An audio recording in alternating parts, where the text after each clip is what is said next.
কাল ষষ্ঠী পূজার মধ্য দিয়ে শুরু হচ্ছে সনাতন ধর্মাবলম্বীদের প্রধান উৎসব শারদীয় দুর্গাপূজা। রবিবার বিজয়া দশমীতে প্রতিমা বিসর্জনের মধ্য দিয়ে শেষ হবে 5 দিনের এই আয়োজন।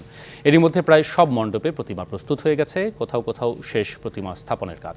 মণ্ডপ সাজানোর কাজও চলছে পুরোদমে। দুর্গোৎসবের সার্বিক নিরাপত্তায় ব্যবস্থা নেওয়ার কথা জানিয়েছে প্রশাসন।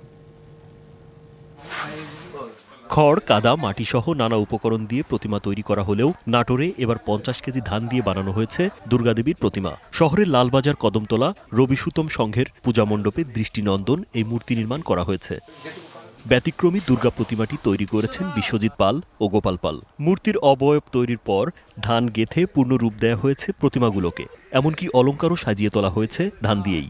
এই প্রতিমা তৈরি করতে মনে করেন যে মাটি দিয়েই তৈরি করতে হয়। তৈরি করার পর তারপরে এটা আঠা দিয়ে ধীরে একটা একটা করে মনে করেন ধান লাগে। ধান লাগানোর পর এটা দীর্ঘ সময় লাগে, মোটামুটি 2-3টা প্রতিমার সময় ব্যয় করতে হয় এখানে।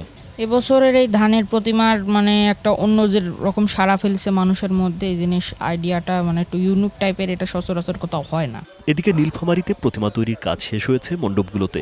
শেষ মুহূর্তে দেয়া হচ্ছে রং তুলির আঁচড়। আমাদের কাজ মোটামুটি 3 ভাগ কাজ কমপ্লিট হয়ে গেছে।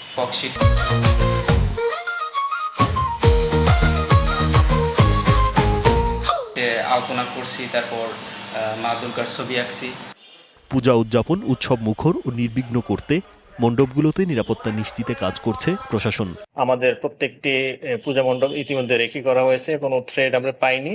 তারপরও অধিক গুরুত্বপূর্ণ এবং সাধারণ শ্রেণীতে আমরা বিভাজন করে সেভাবে আমাদের ফোর্স আমরা ডিপ্লয় করছি। গত বছরের তুলনায় এবার যশোরে পূজা মণ্ডপের সংখ্যা কমেছে 120টি। পূজা উদযাপন পরিষদ জানিয়েছে 3 উপজেলায় জলাবদ্ধতা আর রাজনৈতিক পট পরিবর্তনের কারণেই এই পরিবর্তন। প্রতিবারের মতো এবারেও যথাযোগ্য মর্যাদায় ভাবগাম্ভীর্যের সাথে সকলের অংশগ্রহণের মধ্য দিয়ে স্বতঃস্ফূর্তভাবে দুর্গোৎসব সম্পন্ন হবে। দুর্গোৎসবে সার্বিক নিরাপত্তায় ব্যবস্থা নেওয়ার কথা জানিয়েছে প্রশাসন। দুর্গাপূজা চলাকালীন সময়ে যশোর জেলা পুলিশ নিরাপত্তার বিষয়টি সর্বোচ্চ গুরুত্ব দিয়ে দেখছে এবং এই কারণে আমাদের প্রায় 1500-র মতো পুলিশ ডিপ্লয়েড থাকবে। এবছর সারা দেশে 32,000-এরও বেশি মণ্ডপে হচ্ছে দুর্গাপূজা।